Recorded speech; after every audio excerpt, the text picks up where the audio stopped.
Hi friends, welcome to ரூபா garden. இன்றைக்கி நம்ம மண்ணை வளப்படுத்தக்கூடிய ஒரு காரணியை பற்றி தாங்க பார்க்க போகிறோம். ஸோ இது பயன்படுத்துறதுனால நம்மளுடைய செடிகளுக்கு என்னென்ன நன்மைகள், இது எப்படி பயன்படுத்தணும் அப்படின்னு சொல்லிட்டு டீட்டெயிலாக இந்த வீடியோ பதிவில் நம்ம பார்க்கலாங்க. ஸோ இது நான் எங்கேருந்து வாங்கியிருந்தேன் அப்படின்னு பார்த்தீங்கன்னா, அனுஷ்கா அக்ரி ப்ராடக்ட்லேருந்து வாங்கியிருந்தாங்க. ஸோ நான் டிஸ்கிரிப்ஷனில் ஃபுல் டீட்டெயில்ஸ் கொடுத்துருக்கேன். உங்களுக்கு வேணும்னா வாங்கிக்கோங்க. அப்படி இல்லைன்னா லோக்கலில் ஆர்கானிக் உரக்கடையில் நீங்கள் வாங்கிக்கலாம். ஸோ எல்லா இடத்துலையுமே அவைலபிளாக இருக்குது. ஸோ இது என்னன்னு பார்த்தீங்கன்னா MHC+ போட்டு வருதுங்க. இது ஹியூமிக் ஆசிட் பேஸ் பண்ணி ரெடி பண்ணியிருக்காங்க. இது மல்டி நியூட்ரியன்ட் சப்ளிமெண்ட். இந்த சப்ளிமெண்ட்டை செடிகளுக்கு கொடுக்கும்போது என்னென்ன நன்மைகள் இருக்குது அப்படின்னு சொல்லிட்டு டீட்டெயிலாக பின்னாடி கொடுத்துருக்காங்க. ஃபஸ்ட்டு இது ஹியூமிக் ஆசிட் பேஸ் பண்ணதுன்னு சொன்னா இல்லையா. ஹியூமிக் ஆசிட்னா என்னென்னு பார்த்தீங்கன்னா, ஹியூமிக் ஆசிட்னா ஒன்றும் இல்லைங்க, மண்ணில் இருக்கிற பலவிதமான பாக்டீரியா இருக்குல்ல, அதிகப்படுத்தி மண்ணை வளப்படுத்துங்க. அதுதான் இதோடைய வேலை. நம்ம வீட்டில் காய்கறி கழிவுலேருந்து உரம் தயாரிக்கிறோம் இல்லையா, கம்போஸ்ட் ரெடி பண்ணுறோம் இல்லையா, அந்த கம்போஸ்ட் பின்னில் நம்ம இதை தண்ணியில் கரைச்சி தெளித்து விடலாங்க. ஸோ இதை தெளித்து விடும்போது சீக்கிரமாக அந்த காய்கறியாக இருக்கட்டும் இல்லை குப்பைகளாக இருக்கட்டும் அதெல்லாம் மக்கி நம்மளுக்கு சத்துள்ள உரமாக கிடைக்குங்க. ஸோ அது மட்டும் இல்லைங்க, நம்ம வீட்டில் இருக்கக்கூடிய ஜாடிகளில் சில சமயம் மண் ரொம்ப இறுக்கமாக இருக்கும். சில ஏரியாவில் களிமண் பூமியாக இருக்கும். அவங்களுக்குலாம் செடிகள் வைக்க முடியாது. வச்சாலும் வேர் வேகமாக வளர்ச்சி இல்லாமல் ரொம்ப ஸ்லோவாக இருக்கும் வளர்ச்சி. ஸோ அந்த மாதிரி டைமில் நம்ம மாதத்துக்கு ஒரு முறை இந்த ஹியூமிக் ஆசிடை பயன்படுத்தலாங்க. இதை பயன்படுத்துறது மூலமாக நம்மளுக்கு அந்த ஜாடிகளில் இருக்க மண்ணோ இல்லை அந்த களிமண்ணோ நல்லா இறுக்கமாக இருக்கிறது அப்படியே இலகி கொடுக்கும், நல்லா லூஸாக ஆகிடும். ஸோ அப்போ நம்மளுக்கு வேர் வளர்ச்சி நல்லா இருக்குங்க.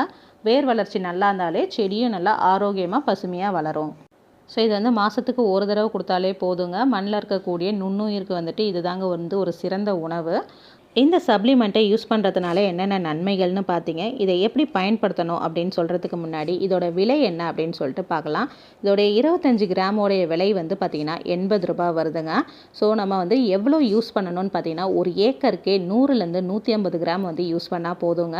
அப்போ நம்ம வீட்டில் மாடி தோட்டத்தில் இருக்கக்கூடிய செடிகளுக்கு 2லேருந்து 3 டேபிள் ஸ்பூன் அளவுக்கு யூஸ் பண்ணால் போதும்.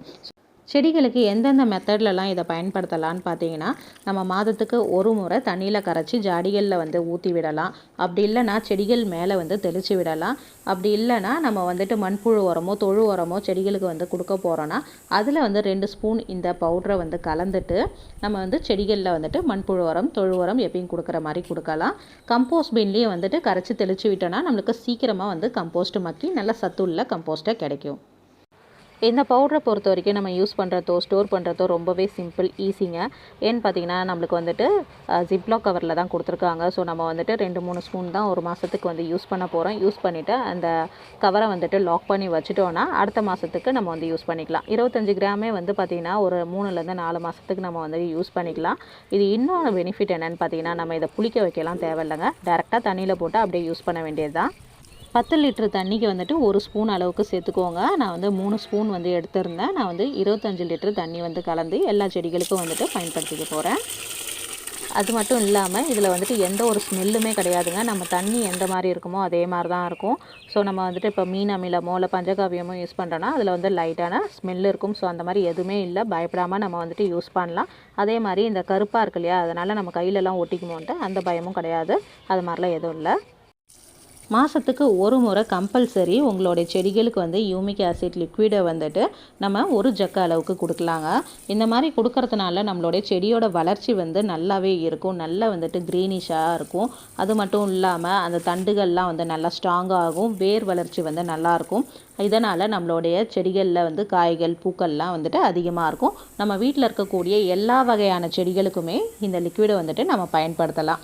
இதில் என்னென்ன சத்துக்கள்லாம் இருக்குதுன்னு பார்த்தீங்கன்னா, நைட்ரஜன், பாஸ்பரஸ், பொட்டாசியம், அயன், ஜிங்க்ன்ற மாதிரி நிறைய சத்துக்கள்லாம் இருக்குது. ஸோ நீங்களும் வாங்கி கொடுத்து பாருங்கள். உங்களுடைய செடியோட வளர்ச்சியை நீங்களே பார்த்து அசந்து போயிடுவீங்க.